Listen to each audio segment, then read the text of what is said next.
سورۃ ہود بسم اللہ الرحمن الرحیم. یہ اب جوڑا ہے، اس جوڑے کا دوسرا فرد سورہ ہود. یہاں آپ دیکھیں گے کہ برعکس ترتیب ہو جائے گی. 10 رکوعوں میں سے 6 سے زائد انباء الرسل پر مشتمل ہے، اور جس میں سب سے تفصیلی ذکر جو ہے یہ حضرت نوح علیہ السلام کا ہے، اور آخر میں بہت ہی مختصر سا تذکرہ جو ہے حضرت موسیٰ کا ہے. باقی جیسے سورہ اعراف میں ایک ایک رکوع ایک ایک رسول کے لیے، وہی ترتیب آپ یہاں دیکھیں گے. بسم اللہ الرحمن الرحیم. الف لام را کتاب احکمت آیاتہ ثم فصلت من لدن حکیم خبیر. الف لام را یہ وہ کتاب ہے جس کی آیات پختہ کی گئی ہیں، مضبوط کی گئی ہیں، پھر ان کی تفصیل کی گئی ہے، انہیں کھولا گیا ہے اس ہستی کی طرف سے جو حکیم اور خبیر ہے، جو کمال حکمت والا اور باخبر ہے. اس کا ایک مفہوم یہ ہو سکتا ہے کہ قرآن مجید میں شروع میں جو صورتیں نازل ہوئی ہیں وہ چھوٹی چھوٹی لیکن بہت پروفاؤنڈ، چند الفاظ کے اندر معلوم ہوتا ہے کہ جیسے سورۃ العصر ہے، والعصر ان الانسان لفی خسر الا الذین آمنوا وعملوا الصالحات وتواصوا بالحق وتواصوا بالصبر. اب اس میں کل ہدایت موجود ہے، اور امام شافعی کے وہ اقوال جو ہے میں نے اپنے کتابچے میں راہ نجات سورۃ العصر کی روشنی میں وہ سارے درج کیے ہیں کہ لو لم ينزل من القرآن سواها لکفت الناس. اگر صرف یہ سورۃ العصر نازل ہوتی قرآن میں سے اور کچھ نہ نازل ہوتا تو بھی ہدایت کے لیے کافی تھی. اور لو تدبر الناس هذه السورۃ لوسعتهم، اگر لوگ صرف اس سورت پر تدبر کریں، غور کریں، تو یہ ان کی ہدایت کے لیے کافی ہو جائے گی. تو ابتدائی صورتیں اور آیتیں بڑی محکم، لیکن اس کے بعد تفصیل انہی کی بیان ہوئی ہے. اللہ تعبدوا الا اللہ، یہ کتاب کس پیغام کے ساتھ آئی ہے؟ نہ پوجو کسی کو سوائے اللہ کے. اننی لکم منہ نذیر و بشیر، یقیناً میں ہوں تمہارے لیے اس کی جانب سے خبردار کرنے والا اور بشارت دینے والا.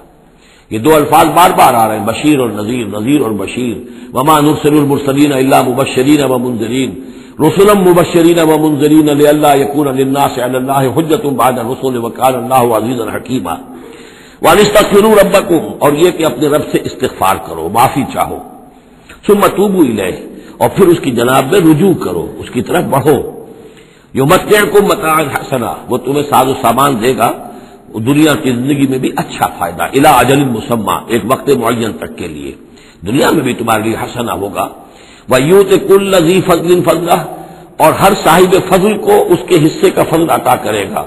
یہاں جو ذی فضل سے مراد ہے مستحق فضل، جو بھی فضل کا مستحق ہے اسے اللہ تعالیٰ اس کا فضل عطا کرے گا. وَإِن تَوَلَّوْا، اور اگر تم پھر جاؤ گے، فَإِنِّي أَخَافُ عَلَيْكُمْ عَذَابَ يَوْمٍ كَبِيرٍ، تو پھر مجھے اندیشہ ہے کہ تم پر بہت بڑے دن کا ایک عذاب آئے گا. إِلَى اللَّهِ مَرْجِعُكُمْ، تمہاری طرف اللہ ہی کی طرف تمہیں لوٹ جانا ہے. وَهُوَ عَلَى كُلِّ شَيْءٍ قَدِيرٌ، اور وہ ہر چیز پر قادر ہے. أَلَا إِنَّهُمْ يَثْنُونَ صُدُورَهُمْ لِيَسْتَخْفُوا مِنْهُ، آگاہ ہو جاؤ یہ لوگ اپنے سینوں کو دوہرا کرتے ہیں تاکہ اس سے چھپ سکیں. یہ مشکلات القرآن میں سے اس کے بارے میں بہت سے اقوال ہیں. ایک رائے جو ہے کہ جو بخاری میں حضرت ابن عباس کا جو قول آیا ہے وہ یہ ہے کہ کچھ اہل ایمان کے اوپر حیا کا اتنا غلبہ تھا، جیسے حضرت عثمان رضی اللہ تعالیٰ عنہ، کہ وہ کبھی غسل بھی کرنا ہوتا تھا، اس وقت بھی عریاں ہونا انہیں پسند نہیں تھا، تو وہ اس طریقے سے جھک جاتے تھے کہ گویا کہ سطر پھر بھی جو ہے وہ چھپا رہے، اور اگر کہیں قضاء حاجت ہے یا کوئی اور، اس وقت بھی وہ پورا سطر کو اہتمام کرتے تھے.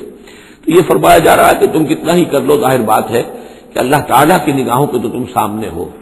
لہذا یہ ہے کہ اس میں ایک حد تک جو بھی اللہ تعالیٰ نے سطر کا، حجاب کے جو بھی احکام دیے ان کی پیروی کرو، لیکن کسی بھی معاملے میں غلو کی ضرورت نہیں ہے. باقی اور طرح سے بھی اس آیت کی تشریح کی گئی ہے.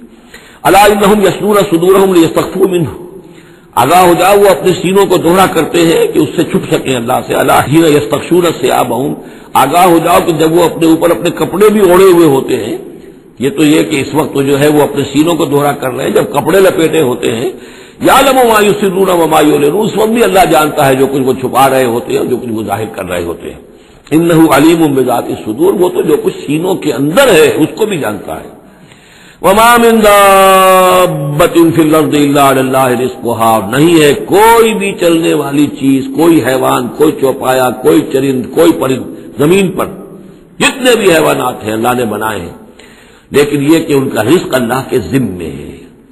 یعنی اللہ تعالیٰ نے جو نظام بنایا اس دنیا کا، اس میں ہر شے کے لیے اس کا رزق فراہم کیا ہے.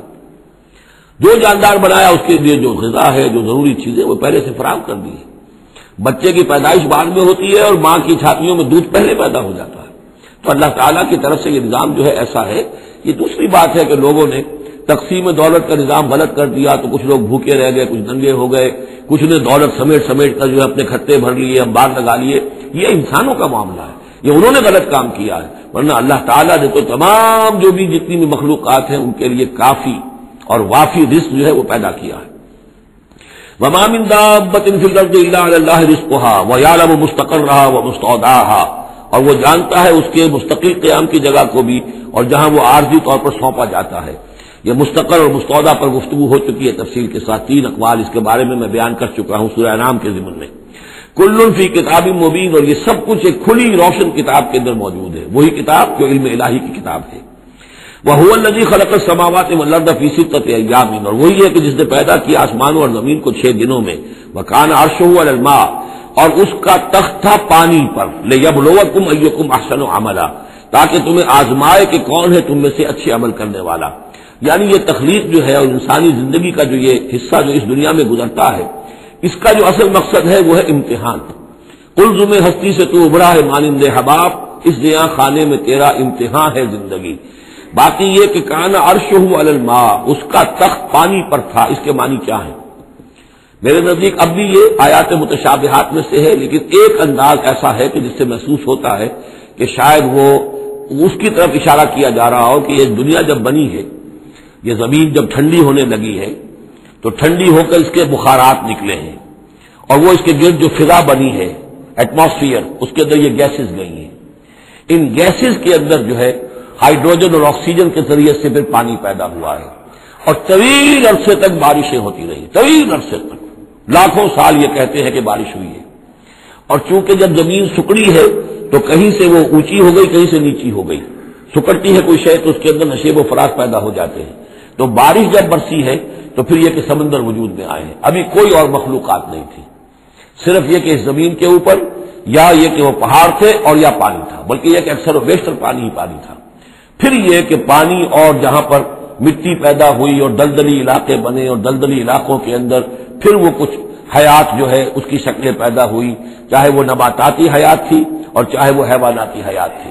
تو وہ جو ایک دور ہے جبکہ ابھی مخلوقات, اس زمینی مخلوقات کے اندر ابھی کوئی شے نہیں آئی تھی, کوئی حیوانات نہیں, کوئی سمندر کے کوئی جانور نہیں, کوئی زمین کے اوپر خشکی کے جانور نہیں. تو اس وقت جو ہے گویا کہ اللہ تعالیٰ کا جو تخت حکومت ہے اس زمین کی حد تک وہ پانی کے اوپر تھا. واللہ عالم. وَلَئِن قُلْتَ, اور اگر آپ کہیں گے انکم مبعوثون, کہ تمہیں اٹھا لیا جائے گا من بعد الموت, موت کے بعد, لَيَقُولَنَّ, تو کہیں گے وہ لوگ الذین کفروا, جنہوں نے کفر کیا, ان ھذا الا سحر مبین, نہیں یہ تو کھلا جادو ہے.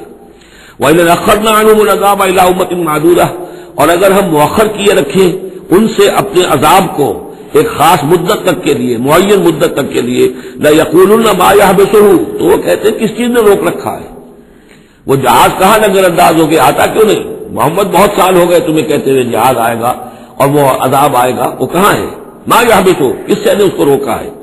الا یوم یاتیہم لیس مصروفا عنہم, آگاہ ہو جاؤ جس دن وہ ان پر آئے گا پھر وہ ان کی طرف سے پھیرا نہیں جا سکے گا. وحاق بہم ما کانوا بہ یستہزئون, اور ان کو گھیرے میں لے لیں گی وہ تمام چیزیں جن کا یہ استہزاء اور تمسخر کیا کرتے تھے. وَلَئِنْ أَذَقْنَا الْإِنسَانَ مِنَّا رَحْمَةً, اور اگر ہم مزہ چکھاتے انسان کو اپنی طرف سے رحمت کا, کوئی خوشی آئی ہے, کوئی دولت ملی ہے, کوئی اور مسرت کی بات ہوئی ہے, ثُمَّ نَزَعْنَا مِنْهُ, پھر جب ہم اس سے وہ چھین لیتے ہیں, لے لیتے ہیں, سلب کر لیتے ہیں, إِنَّهُ لَيَئُوسٌ كَفُورٌ, تو وہ ہو جاتا بالکل مایوس, نہایت ناشکرا, بھول جاتا ہے کبھی اللہ کی نعمت بھی تھی, کبھی اللہ کی نگاہ کرم بھی مجھ پر تھی, ٹھیک ہے آج مجھ پر سختی آ گئی ہے تو سختی نرمی آتی رہتی ہے, اللہ تعالیٰ کی طرف سے ہے, اگر نرمی بھی تھی تو اللہ کی طرف سے, اور سختی بھی آئی ہے تو اللہ کی طرف سے, اس پر شکر چاہیے تھا, اس پر صبر چاہیے. لیکن نہیں, انسان جو ہے لیئوس کفور, انتہائی مایوس اور نہایت ناشکرا, ہم پر تو کبھی اللہ کی کوئی نظر کرم ہوئی نہیں. وَلَئِنْ أَذَقْنَاهُ نَعْمَاءَ بَعْدَ ضَرَّاءَ مَسَّتْهُ, اور اگر ہم مزہ چکھائیں اسے نعمتوں کا اس کے بعد کہ کوئی تکلیف اس کو پہنچی ہوئی تھی, لَيَقُولَنَّ ذَهَبَ السَّيِّئَاتُ عَنِّي, تو وہ کہے گا بس جی میرے دل اندر دور ہو گئے, ساری برائیاں اب تو, ساری مصیبتیں ختم ہو گئیں. إِنَّهُ لَفَرِحٌ فَخُورٌ, اب وہ فرح اور فخور بن جاتا ہے, وہ یعنی اتراتا ہے, فخر کرتا ہے اور کہتا ہے میں نے محنت کی، میں نے کوشش کی، میں نے تدبیر کی، دیکھا میں نے یہ شکل کی تھی جس کی وجہ سے کہ میری کاروبار جو بالکل ختم ہو رہا تھا، ڈوب رہا تھا، وہ ٹھیک ہو گیا. یعنی یہ کہ ہر حال میں اللہ سے دور، یہ نہیں جانتا کہ جو بھی معاملہ آیا تھا وہ اللہ کی طرف سے ہے، خیر ہو یا شر ہو وہ اللہ کی طرف سے ہے، اس سے ناواقف. الا الذین صبروا، سوائے ان کے کہ جو صبر کی روش اختیار کریں. یہ سب کی بات نہیں ہے، جن کو اللہ نے ایمان دیا ہو اور ایمان کے نتیجے میں صبر پیدا ہوا ہو. الا الذین صبروا وعملوا الصالحات، اور انہوں نے نیک اعمال کیے ہوں. اولئک لهم مغفرۃ واجر کبیر، ان کے لیے مغفرت ہے اور بہت بڑا اجر ہے. فلعلک تارک بعض ما یوحی الیک، تو اے نبی شاید کہ آپ کچھ چیزیں چھوڑ دیں اس میں سے جو آپ کی طرف وحی کی جا رہی ہے. وضائق بہ صدرک، اور آپ کا سینہ اس سے بھچ رہا ہے، تنگ ہو رہا ہے. ان یقولوا، اس وجہ سے کہ وہ کہہ رہے ہیں لولا انزل علیہ کنز او جاء معہ ملک، کہ وہ یہ کہہ رہے ہیں کہ کیوں نہیں ان کے اوپر اتار دیا گیا کوئی خزانہ، یا کیوں نہیں آیا ان کے پاس کوئی فرشتہ. معہ، ان کے ساتھ کوئی فرشتہ آتا. وہی بات جو سورہ نام میں آ چکی ہے، اس کا ذروہ سلام اس مضمون کا سورہ نام میں آ چکا ہے. لیکن ان تمام صورتوں کے اندر بھی یہ چیزیں موجود ہیں. یہ دونوں گروپ جو ہے مکی صورتوں کے، جن میں سے ایک میں وہ 2 صورتیں ہیں جو ہم پڑھ چکے، انعام، اعراف، اور دوسرا جو یہ ہے جو 14 صورتوں پر مشتمل ہے جس کی دوسری صورت ہم پڑھ رہے ہیں. ان سب کا تعلق جو ہے یوں سمجھیے، ایک استثناء ہے وہ میں بعد میں بتا دوں گا، یہ قیام مکہ کے آخری 4 سالوں کی صورتیں ہیں. یعنی حضور کا قیام مکہ مکرمہ میں وحی کے آغاز کے بعد 12 سال ہے. اس کو 4 حصوں میں تقسیم کر لیجیے. پہلے 4 سال میں جو صورتیں نازل ہوئی ہیں وہ قرآن مجید کے آخری 2 گروپوں میں ہیں، سورہ قاف سے لے کے آخر تک. درمیانی 4 سال جو تھے ان کے درمیان جو ہے وہ درمیانی 2 گروپوں میں ہیں. اور یہ جو ہے شروع کے 2 گروپ جو ہیں ان کے اندر وہ صورتیں ہیں کہ جو آخری دور میں نازل ہوئی ہیں، آخری 4 سالوں میں، اور ان میں یہ مضمون کثرت سے ملے گا. فلعلک تارک بعض ما یوحی الیک، تو شاید نبی آپ ترک کر دیں گے بعض چیزیں جو آپ کی طرف وحی کی گئی ہیں. وضائق بہ صدرک، اور آپ کا سینہ جو ہے اس پر بھچ رہا ہے. ان یقولوا، کہ وہ یہ کہہ رہے ہیں لولا انزل علیہ کنز، کیوں نہیں اتار دیا گیا ان پر کوئی خزانہ، او جاء معہ ملک، یا ان کے پاس آ گیا ہوتا کوئی فرشتہ. انما انت نذیر، دیکھیے پھر آپ سمجھ لیجئے آپ کا فرض منصبی یہ ہے کہ آپ صرف ایک خبردار کرنے والے ہیں. واللہ علی کل شیء وکیل، باقی ہر چیز کا ذمہ دار اللہ ہے. کب عذاب بھیجنا ہے، کب نہیں بھیجنا، کوئی معجزہ دکھانا ہے یا نہیں دکھانا، کس کو ایمان کی توفیق دینی ہے، کس کو نہیں دینی ہے، یہ سارے معاملات اللہ کے ہاتھ میں ہیں. ام یقولون افترا، کیا ان کا کہنا یہ ہے کہ یہ قرآن جو ہے محمد نے خود گھڑ لیا ہے. قل فاتوا بعشر سور مثلہ مفتریات، اب یہ ہے وہ چیلنج جو دوسرے نمبر پر دیا گیا. پہلا چیلنج تھا کہ تم پورے قرآن جیسی کوئی کتاب بنا کر لاؤ، وہ آگے چل کر آئے گا سورہ بنی اسرائیل میں اور دوسری صورتوں میں. اس سے نیچے اتر کر اچھا 10 صورتیں بنا کے لے آؤ. اس سے نیچے پر سبیل تنزل 1 صورت، اس 1 صورت کی بات سورہ یونس میں بھی آ چکی ہے اور سورہ بقرہ میں بھی. یہاں وہ 10 والا معاملہ ہے. قل فاتوا بعشر سور مثلہ مفتریات، تو ان سے کہیے کہ اچھا اگر ایسا ہی قرآن گھڑا جا سکتا ہے اور انسان کی قوت اور قدرت میں ہے کہ ایسی کتاب تصنیف کر لے، تو تم 10 صورتیں تم بھی اس کی تصنیف کر کے لے آؤ. وادعوا من استطعتم من دون اللہ ان کنتم صادقین، اور جن کو بھی تم بلا سکو اللہ کے سوا بلا لو مدد کے لیے اگر تم سچے ہو. فإن لم يستجیبوا لکم، پھر اگر وہ تمہارے مددگار جو ہے تمہاری اس دعا کو قبول نہ کرے، نہ پورا کرے، یا یہ کہ اے مسلمانوں اگر تمہارا یہ چیلنج جو ہے یہ کفار قبول نہ کرے، فاعلموا انما انزل بعلم اللہ، تو جان لو تمہیں یقین قابل ہونا چاہیے کہ یہ اللہ تعالیٰ کے علم سے نازل ہوا ہے. وَلَا إِلَٰهَ إِلَّا هُوَ، اور اللہ کے سوا کوئی معبود نہیں. فَهَلْ أَنْتُمْ مُسْلِمُونَ، تو اب اللہ کا حکم مانتے ہو یا نہیں، فرما برداری کرتے ہو کہ نہیں. یہ کفار ہی سے خطاب ہے کہ اگر تمہارے وہ جو معبود ہیں تم ان کو پکارو کہ اس جیسی 10 صورتیں ہمیں بھی، آپ بھی کچھ کوشش کریں، ہم بھی کوشش کرتے ہیں مل جل کر، کچھ آپ القاء فرمائیں، الہام فرمائیں، کچھ ہم محنت کرتے ہیں، اور اگر وہ نہ کریں تو پھر جان لو فاعلموا انما انزل بعلم اللہ ولا الہ الا هو فهل انتم مسلمون.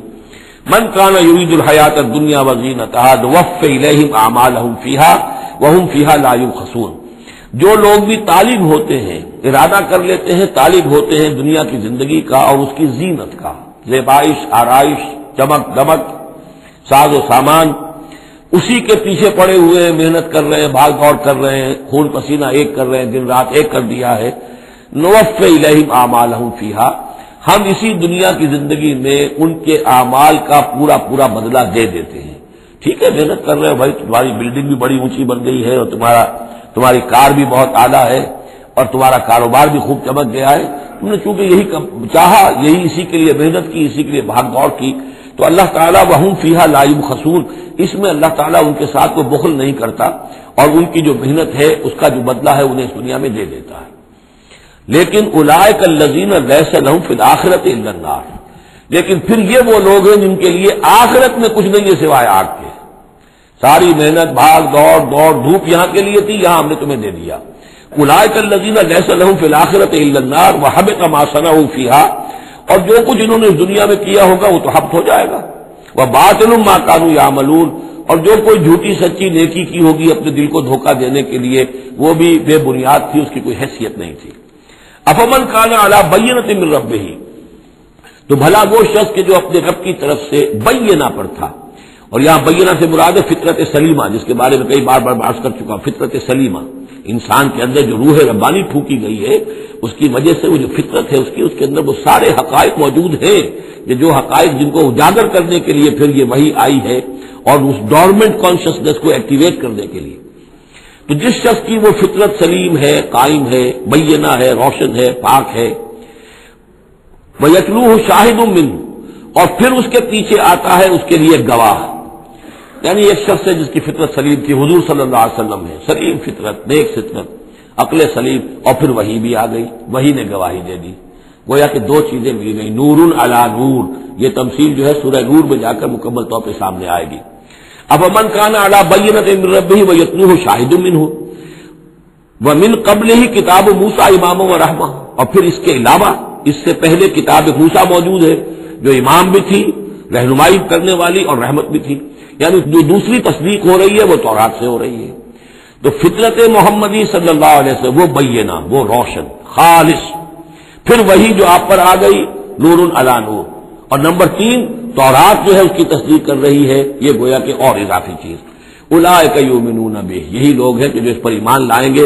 ومن یکفر بہ من الاحزاب, اور جو اس کا انکار کریں گے, کفر کریں گے اس کتاب کا, من الاحزاب, ان تمام گروہوں میں سے, فرقوں میں سے, چاہے وہ مشرکین مکہ ہوں اور چاہے وہ اہل کتاب ہوں, فالنار موعدہ, تو پھر آگ ہی ان کے وعدے کی جگہ ہے. فلا تک فی مریۃ منہ, تو اے نبی آپ ان کے بارے میں کسی شک و شبے میں نہ رہیں. انہ الحق من ربک, یقیناً یہ حق ہے آپ کے رب کی طرف سے. ولکن اکثر الناس لا یؤمنون, لیکن اکثر لوگ ایمان لانے والے نہیں ہیں. ومن اظلم ممن افترى على الله كذبا, اور کون زیادہ ظالم ہوگا اس سے بڑھ کر کہ جس نے اللہ پر جھوٹ باندھا, گھٹ کر کوئی چیز اللہ کی طرف منسوب کر دی. اولئک یعرضون علی ربهم, یہ وہ لوگ ہیں کہ جو پیش کیے جائیں گے اپنے رب کے سامنے. ویقول الاشہاد, اور لوگ کہیں گے, گواہی دینے والے کہیں گے, ہؤلاء الذین کذبوا علی ربهم, یہ وہ لوگ ہیں جنہوں نے جھوٹ کہا تھا اپنے رب پر. غلام احمد قادیانی کو کھڑا کیا جائے گا, یہ ہے وہ شخص جس نے جھوٹ اپنی جو ہے باتیں منسوب کی ہیں اللہ کی طرف, جس نے بھی جھوٹی نبوت کا دعویٰ کیا. ہؤلاء الذین کذبوا علی ربهم, انہوں نے جھوٹ بولا اللہ پر اور تہمت باندھی اللہ پر کہ مجھ پر وہی بھیجی ہے. الا لعنۃ اللہ علی الظالمین, آگاہ ہو جاؤ ایسے ظالموں پر اللہ کی لعنت ہے. الذین یصدون عن سبیل اللہ, جو اللہ کے راستے سے روکتے ہیں. وَيَبْغُونَهَا عِوَجًا, اور اس میں کجیاں نکالتے ہیں, ڈھونڈتے ہیں, مین میخ نکالتے ہیں تاکہ لوگ جو ہے اس راستے کو اختیار نہ کریں. وَهُمْ بِالْآخِرَةِ هُمْ كَافِرُونَ, اور آخرت کے وہ بالکل انکاری ہیں اور منکر ہیں, اور اصل تو ان کی بیماری یہی ہے, آخرت کا انکار ہے, جس کی وجہ سے کہ ان کی عقلوں پر پردے پڑے ہوئے ہیں. آخرت سے جو ان کی بے رغبتی ہے, لا یرجون لقاءنا, جو سورہ یونس میں ہم نے بار بار پڑھا, وہ لوگ کہ جو ہم سے ملاقات کے امیدوار ہی نہیں, یہ ہے اصل میں کہ جو غفلت کی اصل جڑ اور بنیاد ہے. اولئک لم یکونوا معجزین فی الارض, یہ وہ لوگ ہیں کہ یہ ہرگز زمین میں عاجز کرنے والے نہیں ہیں, یہ شکست نہیں دے سکتے حق کو, یہ اللہ تعالیٰ کو شکست نہیں دے سکتے, اللہ کے رسول کو شکست نہیں دے سکتے. لم یکونوا معجزین فی الارض وما کان لهم من دون اللہ من اولیاء, اور نہ ہی ان کے اللہ کے سوا یا اللہ کے مقابلے میں کوئی مددگار اور حمایتی ہے. یضاعف لهم العذاب, ان کے لیے تو عذاب بڑھایا جاتا رہے گا, دگنا کیا جاتا رہے گا. ما كانوا يستطيعون السمع وما كانوا يبصرون, اور وہ اس لیے کہ نہ تو وہ سننے کی صلاحیت رکھتے تھے اور نہ دیکھتے تھے, اندھے اور بہرے ہو گئے تھے. صم بکم عمی فهم لا يرجعون, اس لیے اب ان کے لیے عذاب جو ہے بڑھایا جاتا رہے گا. اولئک الذین خسروا انفسهم، یہ وہ لوگ ہیں جنہوں نے اپنے آپ کو ہلاک کر لیا، تباہ و برباد کر دیا. وضل عنہم ما كانوا یفترون، اور ان سے سب گم ہو کر رہ گئی وہ ساری افطرا جو وہ کرتے رہے تھے. وہ کہاں گئے معبود، کہاں گئے من گھڑت خیالات، کہاں ہیں وہ شفعاء، کہاں ہیں وہ چھڑانے والے، وہ سب کے سب جو ضل عنہم ما كانوا یفترون، گم ہو گئے وہ سب کہ جس کا کہ انہوں نے افطرا کیا تھا. لا جرم انہم فی الآخرۃ هم الاخسرون، تو اب اس میں کیا شک ہے کہ آخرت میں سب سے بڑھ کر خسارہ پانے والوں میں وہی ہوں گے. اخسر، اکثر جو ہے افل کے بنا پر افل التفضیل. ان الذین آمنوا وعملوا الصالحات، اس کے برعکس سائملٹینیس کنٹراسٹ کا قاعدہ، اس کے برعکس وہ لوگ جو ایمان لائے اور جنہوں نے نیک عمل کیے، وہ اخبتوا الی ربہم، اور جو اپنے رب کے سامنے جنہوں نے عاجزی کی، گڑ گڑاتے رہے، تضرع اختیار کیا. اولئک اصحاب الجنہ، یہ ہوں گے جنت والے، ہم فیہا خالدون، وہ رہیں گے اس میں ہمیشہ ہمیش. مثل الفریقین کالاعمی والاصم والبصیر والسمیع، یہ جو دو گروہ ہیں، یہ فریقین ہیں، ایک اہل ایمان ہے اور ایک وہ ہے مشرک اور کافر. ان کی مثال ایسے ہے کہ ایک طرف تو ایک اندھا اور بہرا ہے، کالاعمی والاصم، اندھا بھی ہے بہرا بھی ہے، اور دوسرا والبصیر والسمیع، جو دیکھتا بھی ہے اور سنتا بھی ہے. هل یستویان مثلا، کیا یہ برابر ہے مثال کے اعتبار سے؟ افلا تذکرون، تو کیا وہ نصیحت اخذ نہیں کرتے؟